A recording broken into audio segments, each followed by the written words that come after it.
बांग्लादेश के बानी शेख मुजीबुर रहमान को कत्ल करने वाले को फांसी दे दी गई। शेख मुजीबुर रहमान को कत्ल करने वाले मुजरिम अब्दुल मजीद को आज ढाका में फांसी दे दी गई। 69 साला साबिक फौजी कैप्टन अब्दुल मजीद को ढाका सेंट्रल जेल में हफ्ता और इतवार के दरमियानी शब 12:01 पर तख्तेदार पर लटकाया गया। अब्दुल मजीद पर सन 1975 में शेख मुजीबुर रहमान को कत्ल करने का इल्ज़ाम था।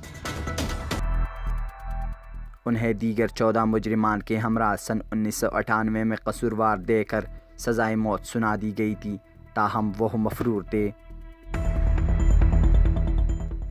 अब्दुल मजीद को ढाका के मीरपुर नामे इलाके से गुज़श्ता हफ्ते गिरफ़्तार किया गया था, जिनको गुज़श्ता शब फांसी दे दी गई।